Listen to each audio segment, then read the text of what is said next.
Hello everyone, this is a video lecture for Calculus 3, section 14.3, partial derivatives. Partial derivatives are very important as we continue on. You'll be using them all over the place. It's a good concept and it's fairly easy. So let me give you a little bit of notation first. Partial derivatives, we have f sub x, f sub x, and this is your partial derivative in respect to the x-axis, basically. This is, I guess you can call this a slope along the x-axis direction. Okay. You also have f sub y and sometimes f sub z as you keep going. So we have an x, a y, and a z, and so as you're on, as you're traveling this way or that way, you might have this large 3D graph. I don't know, I'm just going to make something up here. There you go. We got just some kind of like a ribbon that kind of just is flowing along this way. Here's your ribbon. So as you're going x direction, I guess you could say, you're going to have some kind of a slope here. So here you're going down, or maybe you're going up. It's just a slope, just like a tangent line would go at any moment. So also is the partial derivative. Always go back to 2D. So we have some kind of graph here. Your derivative is the slope of the tangent line at any moment. And so if you had that x cubed, you're going to get 3x squared. That's defining your slope. Again, it's kind of like it's a function of slope in terms of your x, right? It's a function in terms of x. So you have to plug in an x in order to get that actual numeric slope. Same thing here. This is a function that's going to tell you those slopes along the x. And again, now you got y and then z.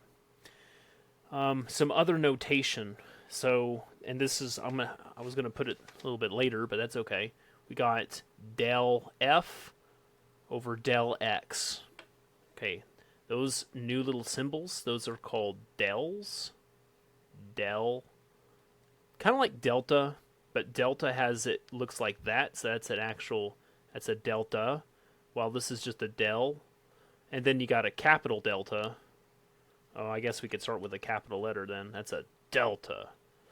So they're all a little different. This is also another symbol. I think I call it del, like capital del. Or maybe I call it grad. That's another one we'll be seeing. Anyways, they're all kind of related, but we're using del instead of delta. And del still has that D understanding. It's basically in Latin, it's the letter D. Now, this is technically not a Greek letter. It's just the delta is definitely a Greek letter. This is a Greek letter. These are just math symbols. And they're just, I guess, funny word here, they're derivatives of Greek letters in not a math sense, but they're math symbols, okay? So this here is, again, your f sub x. So just like you've seen before, dy dx, similarly is your, say, del f del x, or even more importantly would be like del z del x. And I might even, as I go through this video, I might say dz dx. I mean, they're really basically the same thing, guys. And I know I'm not supposed to say that, but one is a partial and one is, well, I don't know, full. The opposite of partial, it's a non-partial derivative. So technically I'll be using those a lot, but honestly, between you and me and the recording here, they're interchangeable. As long as you're doing derivatives, it'll be fine. Some more notation. So let's say that I have two derivatives. This is going to be my second derivative in terms of x, so this is f sub xx, I guess, or something like that. So this is my second partial derivative. And so what would it look like here? It looks like this. Okay, so that's your second partial derivative.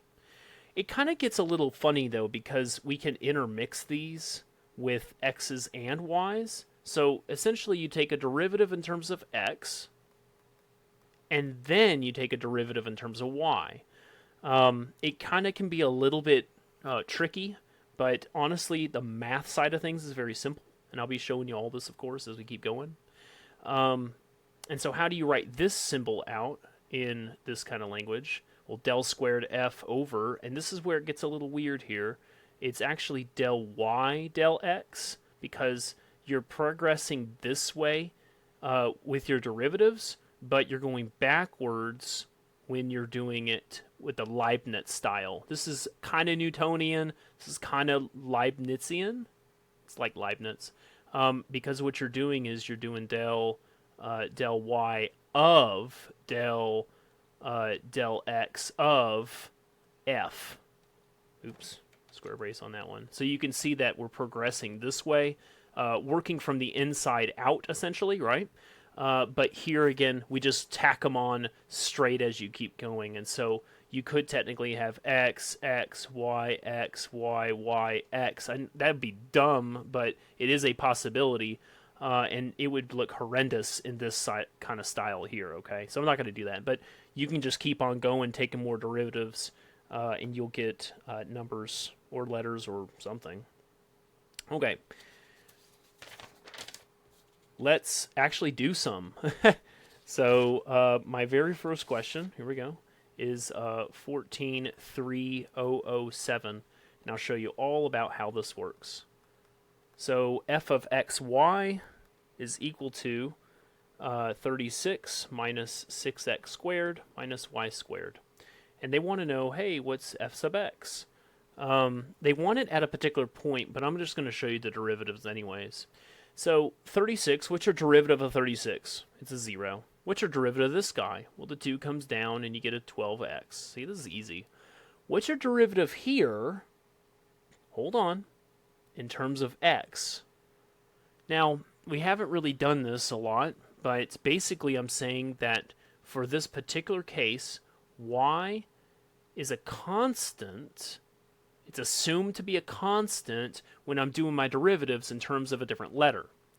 So let's just think of this now, not as y squared. Let's think of it like c squared, or even better, like, I don't know, 5 squared or something. It's just a number. Think of it like a number.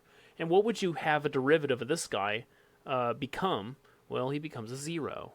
And so your f sub x, your derivative in terms of x there, is just that. That's it. This is, I shouldn't box that in, that's not what they're wanting, but they're wanting now at a particular point, -4, -7.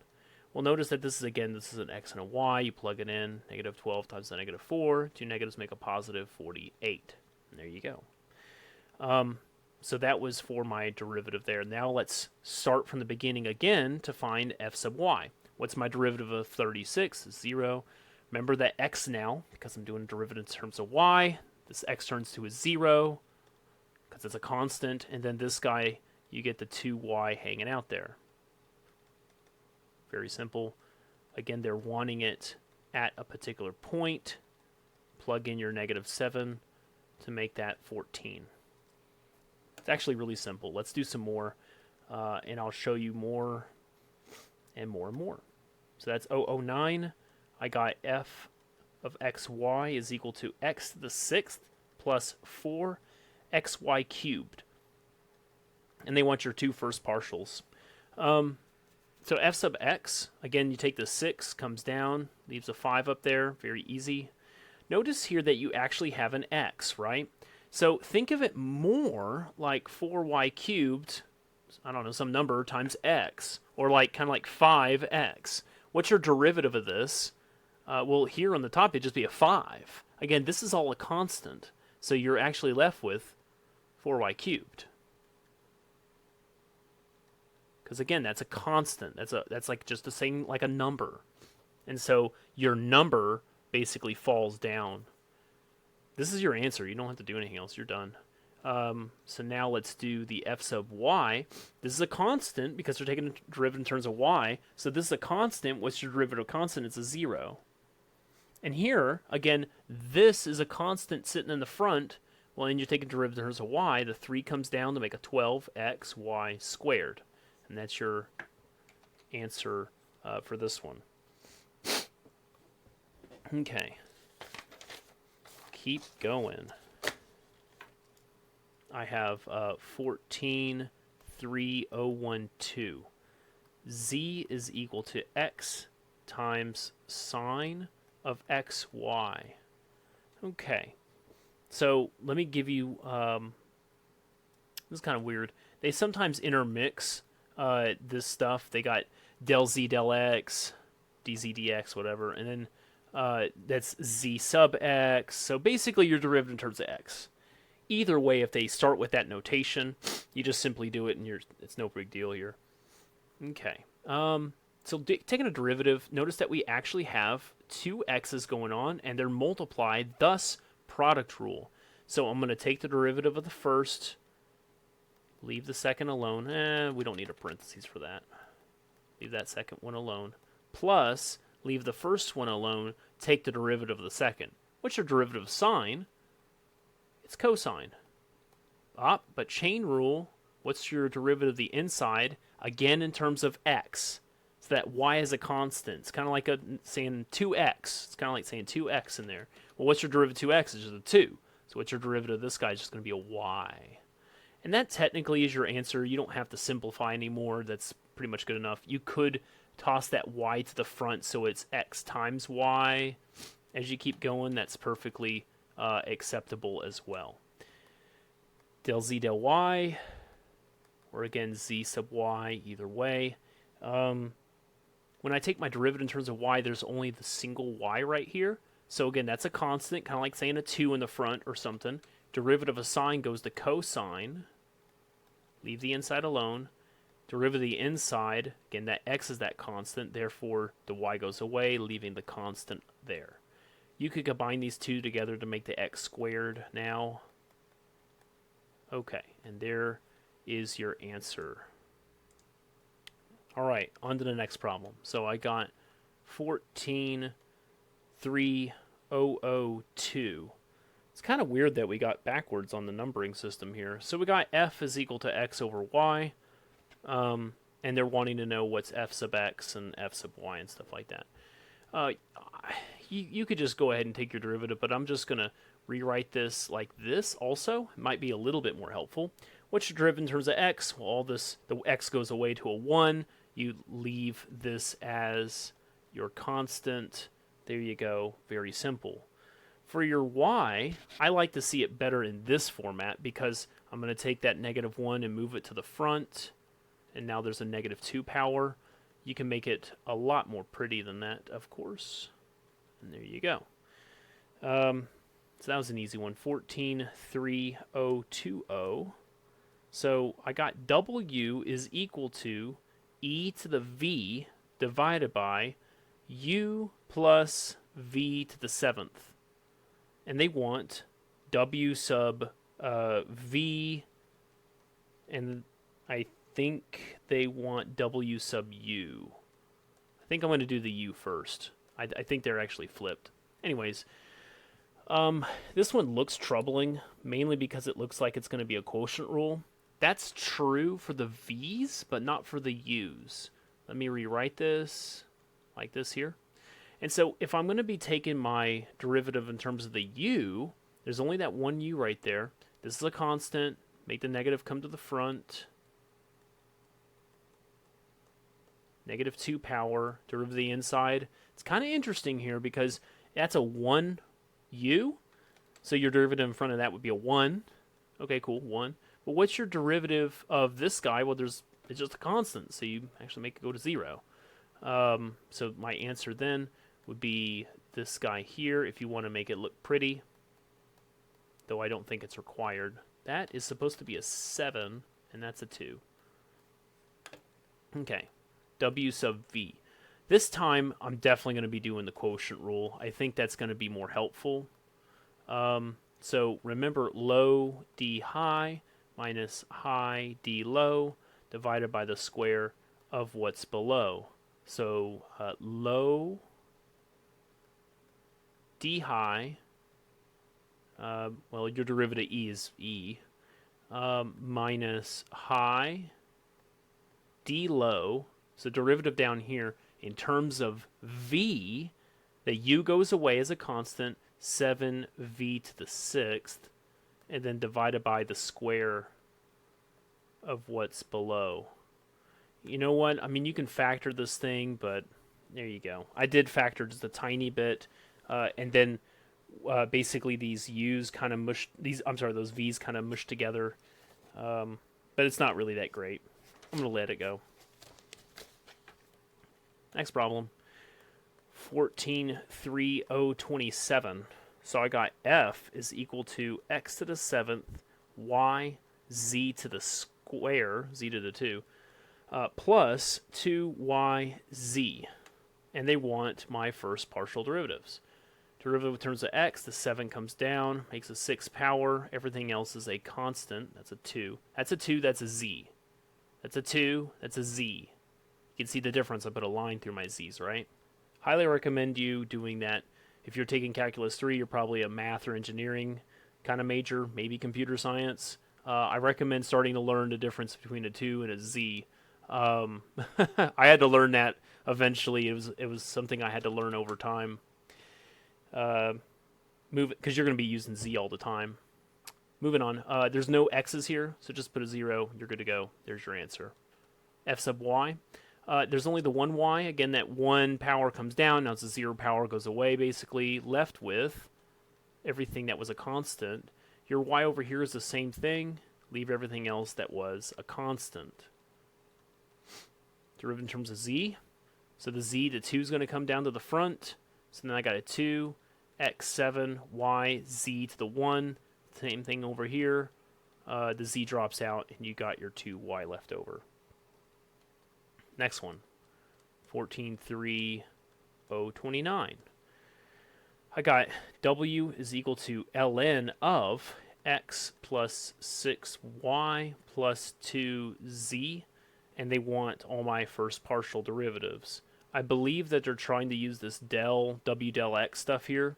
It doesn't really matter. You're just finding your derivatives, okay? Derivative ln is 1 over stuff. By stuff, I mean like all of that stuff, whatever's inside, 1 over stuff. But then remember that you have to do chain rule times the derivative of that stuff, or the bottom, or the inside. What's the derivative in terms of x? Is just going to be that 1x in the front right there. Everything else as a constant goes away. And so your answer is simply going to be a 1 over all this stuff. Notice that format as we keep going. So as I find my next derivative, well, it's the same, 1 over stuff. But then what's my derivative of the inside in terms of y is a 6. Therefore, 6 goes in the top. And then, of course, for the last one, you could probably guess what this is going to end up being. It's a very similar thing. There'll just be a 2 in the top. Okay. Cool. Next one. 14.3038. I have f is equal to y times the arc sine of xy. They also say that f at 3, 1/6 is what they're really wanting, and no, oh, it's f sub y. That's why I was confused. I was like, you can just plug it in. No, they want the derivative in terms of y at this point. Go ahead and go. Well, that's going to make a product rule because you got y's in both cases here. And so, product rule says I take the derivative of the first, leave the second one alone, plus leave the first one alone, take the derivative of the second. Now, who in here remembers the derivative for arc sine? And I barely remembered something similar to it. Essentially, though, it's going to be, I think, 1 over the square root of 1 minus that stuff squared. And then I'd have to do the chain rule, which, what's the derivative of the inside here, would just be, again, in terms of y there, I get the x times x. That's basically going to be your answer, except you just got to plug in some numbers here. And so let's try to plug in some numbers. I got arc sine of 3 times 1/6. That actually makes a half. That's x times y, both in the top. So I got that half again. Square root 1 minus. I got that x times y yet again. So that's going to be a half squared. And don't go too hasty here. This is actually 1/4. 1 minus a fourth is 3/4. Square root of 3/4. That's where I messed up on mine. So arc sine of half, again, you're saying, okay, my sine, but my y value is equal to half, which is the smaller one, therefore it's at 30 degrees, or you could say pi over 6, which is what they're wanting, by the way. And then I got half, and then here in the bottom, it's kind of weird, because you're going to leave that square root 3, but that 4 can come out as a 2. The 2's are going to cancel, essentially, to make 1 over square root 3. And that is your answer, however weird it looks. Okay, this looks like a really big problem coming up. Here we go. 14,3,041. So I got x squared plus 4y squared plus 3z squared equals 4. And I wrote here, interesting here, do implicit and then find your partial derivatives. Okay, in the directions, I'm pretty sure they say use implicit differentiation. And then you're going to go and find these two guys here, this one and this one here. So what does it mean to be doing implicit, right? Kind of weird. Well, back whenever I was teaching Cal1, even Cal2, whenever this came up, you might have had me, I'm not really sure. But implicit differentiation is whenever you take a derivative. Let's just take that 2x, for example. When I take my derivative, that 2 is going to come down and make a 2x. It's easy. But the implicit side is that you're going to flag it with a dx. Again, it's like a flag. You're planting it in there saying, hey, look, I just took a derivative in terms of x. It's all it is. It doesn't say d times x. It's not something like that. Dx is combined, is mushed together as a flag telling you, hey, look, I actually took a derivative here. And so that's how the implicit works for me, and in particular for Cal3. So I know it's going to be weird to use d's. I suppose we could use del's, but I'm going to use d's. That's just what it's going to be because I don't really care. So 2x dx, derivative here, the 2 comes down, 8y dy, and then the 2 comes down, you get a 6z dz, and derivative of 4 is going to make a 0. So those are my flags right here. Again, I say flag because it's kind of like I'm just, reminding you what happened here. I'm putting a stake down. Look, just flagging it. Kind of like caution cones, I guess you can say. Maybe like caution cones. So I have this weird thing here. I don't even know what to do.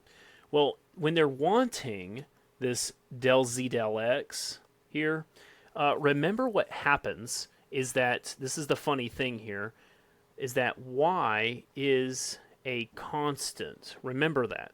And so here's my thing. If I had y was a constant, I don't know, 2, and I'm now wanting to take my derivative of this 2, what's it going to be? 0. So it's kind of funny here. How does this work? Well, rather, let's say we got y, and your derivative of that is dy, right? If I had a 1y, and I said derivative, do an implicit derivative, well, you'd have a 1 dy. Again, that's your flag part. Your y turned to a 1, and then you flag it with the dy. So I'm stating then in a way that my dy essentially equals 0. You're not using y's, therefore dy equals 0. And if that's the case, let's go and actually look at it now. I got 2x dx plus 0 plus 6z dz equals 0. And you're wanting del z del x, which, well, is dz dx. I mean, they're the same thing, And so I'm wanting to get this format here. I can move this to the other side. And so then this is what we're looking for. So move that to the other side. Doing some math here, we got the 6z dz is equal to a negative 2x dx. Let's divide by the dx and divide by the 2z. So dz dx, again dz dx, I mean, it's the same thing, is equal to negative 2x over 6z. And of course you can simplify and make it into a negative 1/3. But that's good enough right there. Let's do another one. So part B now, that was all part A. Let me show you part A real quick. There's your part A. Part B says find dz dy. And so again, when I see this, I'm saying that my dx definitely equals 0. Because yet again, x was a constant, and so what's your derivative of a constant is definitely 0 for sure. Okay, so I set dx equal to 0, and so right up here, this goes to 0 plus 8y dy plus 6z dz still equals 0. We're trying to get dz dy, move the y over, divide and stuff, just like last time. So divide by the dy, divide by the 6z dz dy, or again, del z del y, I mean, it's all the same, is equal to negative 8y over 6z.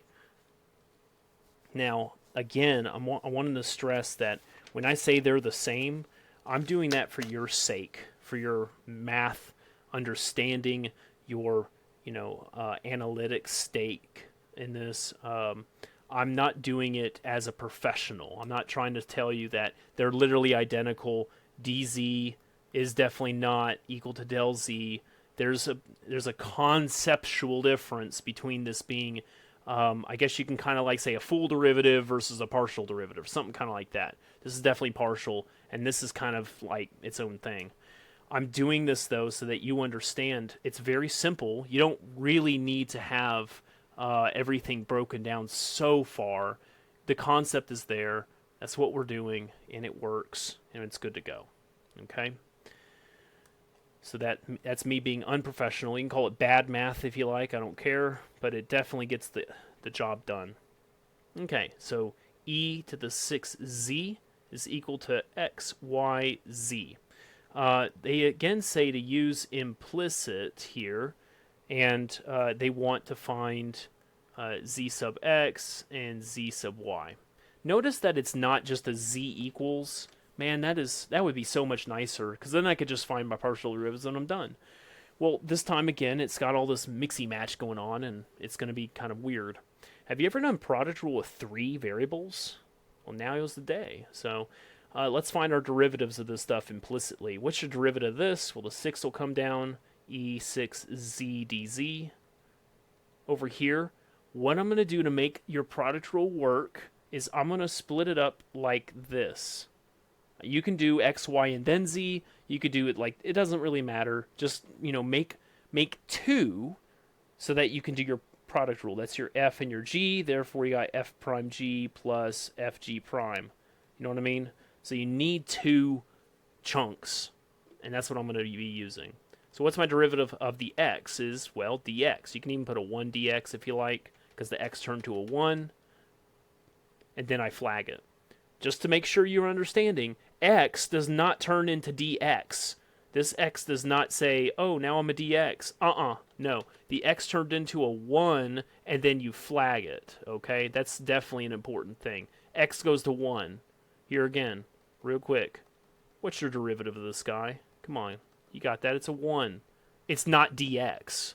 Dx is only there because it's implicit. It's flagging it. It's reminding us that we had that derivative there. Okay, let's get rid of the flag. We don't need that. So the next one here, that's my f prime g. So I leave this one alone, plus, and then I leave the x alone, and now I got a really big separate product rule for these guys.